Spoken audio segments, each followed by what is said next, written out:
3월 14일 토요일, 나를 깨워준 7분 플러스 아침을 여는 기도로 시작합니다. 살아계신 하나님 아버지, 오늘 아침에도 우리의 눈을 뜨게 하시고 새로운 하루를 시작하게 하심을 감사드립니다. 우리를 자녀 삼아주신 하나님의 은혜로 감사하고 우리의 왕 되신 하나님으로 인해서 든든하게 살아갈 수 있게 하심을 감사드립니다. 우리가 세상에 던져진 존재가 아니라 하늘과 땅을 지으신 하나님의 사랑받는 자녀임을 다시 한번 기억합니다. 우리의 삶 속에서 하나님의 자녀임을 날마다 경험할 수 있게 하시고 그로 말미암은 담대함과 넉넉함이 날마다 넘치게 하여 주시옵소서. 코로나로 힘들고 어려운 가운데서도 오히려 하나님의 가족을 경험하고 서로 돌보고 섬겨주는 사랑을 경험하게 하심을 감사드립니다. 우리의 연약함이 서로를 돌아볼 수 있게 해주고 우리의 부족함이 함께 하나 될 수 있게 하심을 감사드립니다. 두려움과 걱정에 사로잡혀 있는 것이 아니라 우리와 함께 하시는 하나님으로 인한 우리의 아버지 되시는 하나님으로 인한 담대함을 누릴 수 있는 주님의 사랑받는 자녀들이 되게 하여 주옵소서. 일본의 기시다 후미오 수상과 정부 관리들, 지도자들이 국민들을 불쌍히 여기고 두려워하는 마음을 갖고 일들을 대하게 하시고 그들의 결정으로 인해서 국민들이 어려움을 겪지 않도록 보호하여 주옵소서. 하나님께서 보호하시고 복주시는 대한민국이 다른 나라와 민족들의 좋은 이웃이 될 수 있는 동반자 나라가 되게 하여 주옵소서. 하나님의 백성들이 하나님을 두려워하는 마음을 가지고 지도자들을 위해서 기도할 수 있게 하여 주옵소서. 한국과 일본의 관계가 회복되게 하시고 그로 말미암아 한국과 일본이 서로 좋은 친구, 좋은 이웃 나라 될 수 있도록 인도하여 주옵소서. 고통 가운데 있는 우크라이나를 기억하며 기도합니다. 전쟁이 속히 종식되게 하시고 러시아군이 우크라이나 영토에서 떠나가게 하여 주시옵소서. 고난 가운데 있는 아픔 가운데 있는 우크라이나 난민들, 부상당한 군인들, 민간인 희생자 가족들을 주님 위로하여 주시고 세계 교회가 도움이 필요한 사람들을 위한 구호 사역을 잘 감당할 수 있게 하여 주옵소서. 아프가니스탄과 미얀마에서 고난받고 있는 이들을 기억하며 기도합니다. 어려움을 당하고 환난 가운데 있는 이들을 불쌍히 여겨 주시옵소서. 하나님의 나라가 그 땅에도 선포되게 하시고 펼쳐지게 하시고 하나님의 자녀들이 아버지께로 돌아올 수 있는 문을 열어 주시옵소서. 내일 5월 15일에 있을 임시 공동의회를 위해서 기도합니다. 22년도 예산안, 감사 선출, 정관 개정, 그리고 장로 선출의 내용들이 있습니다. 하나님께서 기뻐하신 좋은 장로가 세워지게 하시고 하나님 말씀에 귀를 기울이고 순종할 줄 아는 믿음의 리더가 다음 세대 부끄럽지 않은 가정과 세상 속에서도 좋은 그리스도인으로 살아가는 리더가 마음과 뜻과 정성을 다해 하나님을 사랑하고 이웃을 내 몸과 같이 사랑하고 섬기는 담임 목사와 마음을 함께 모아 교우들을 돌아보고 하나님께서 기뻐하신 좋은 교회를 함께 세워갈 수 있는 좋은 장로가 세워지게 하여 주옵소서. 부모와 떨어져 멀리서 공부하고 있는 그리고 앞으로 떨어져 공부하게 되는 자녀들을 위해서 기도합니다. 공부하는 이유를 알게 하시고 공부하는 가운데 즐거움을 누릴 수 있는 지혜를 주시옵소서. 군대에서 군 복무 중인 자녀들을 위해서 기도합니다. 육신의 부모님을 떠나 있어도 하나님 아버지와 날마다 동행하게 하시고 더욱 깊은 하나님과의 교제가 있게 하여 주옵소서. 육신의 연약함을 가지고 있는 지체들을 위해서 기도합니다. 아프신 부모님을 위해서, 형제 자매들을 위해서, 그리고 자녀들을 위해서 기도합니다. 그 회복을 위한 기도를 들어주시고 응답하여 주옵소서. 함께 기도하는 가족들을 위로하여 주시고 이러한 육신의 연약함으로 인하여 가족이 하나가 되고 하나님께로 가까이 나아갈 수 있는 기회가 되게 하여 주옵소서. 믿음을 잃어버리지 않게 하시고 확신을 가지고 감사함으로 간구하게 하여 주옵소서. 못된 암세포들 예수 그리스도 이름으로 사라지게 하여 주시고 치료의 광선으로 저들의 아픈 부위를 비추어 주시기를 원합니다. 예수 그리스도의 치료의 손길로 안수하여 주시고 새로운 세포들이 소생하게 하여 주시옵소서. 특별히 아픈 자녀들의 건강을 위해서 기도합니다.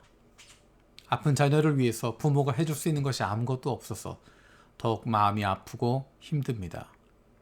하나님의 사랑하는 아들이요 딸이오니 아버지 되신 하나님께서 돌보아 주시고 회복시켜 주시고 소생시켜 주시옵소서. 내일 있을 주일 예배를 위해서 기도합니다. 한국어, 일본어, 중국어 그리고 영어로 드려지는 모든 예배 가운데 은혜를 더하여 주옵소서. 예배마다 말씀을 전하는 교역자들이 하나님의 마음을 품고 하나님의 백성들에게 가장 필요한 말씀을 잘 전하게 하시고 듣는 우리들에게도 하나님의 말씀으로 귀 기울여 듣고 결단할 수 있게 하여 주옵소서. 유치부, 유년부, 초등부, 블레싱부 그리고 중고등부의 예배에도 동일한 은혜를 더하여 주시옵소서. 온라인으로 오프라인으로 드려진 예배 가운데 우리 모두가 참된 예배자가 되게 하여 주시고 영이신 하나님께 영과 진리로 예배할 수 있게 하여 주옵소서. 감사드리고 예수님의 이름으로 기도드립니다. 아멘. 오늘 함께 읽을 리바이블 21, 22 말씀은 에스겔서 29장에서 32장까지 말씀입니다. 오늘 그 가운데 에스겔 29장 21절 말씀을 읽겠습니다. 그날이 오면 내가 이스라엘이 새 힘을 가지게 하고 너의 입이 열려서 그들 한가운데서 외칠 수 있도록 말할 수 있는 능력을 너에게 주겠다. 그때야 비로소 그들이 내가 주인 줄 알 것이다. 아멘. 에스겔서 29장에서 32장까지는 이집트에 대한 심판이 예언되어 있습니다. 이집트는 앞에 나와 있던 암몬, 모압, 에돔, 블레셋, 두로 그런 나라들과 비교할 수 없는 당시 세계 최강국입니다. 그 이집트에 대해서 심판을 선언하고 있습니다.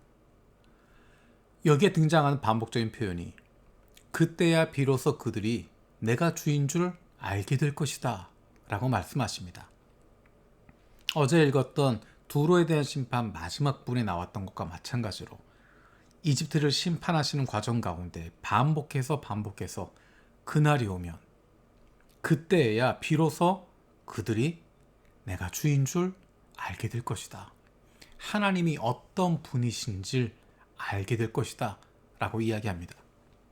그날이 오면 그때가 되면이라고 이야기합니다. 그날이 오면이라고 하는 것은 이사야에서 반복적으로 선포되었던 말씀입니다. 그리고 예레미야서에서도 그리고 앞으로 나올 예언서들에서도 반복적으로 선포될 표현입니다. 그날, 그때.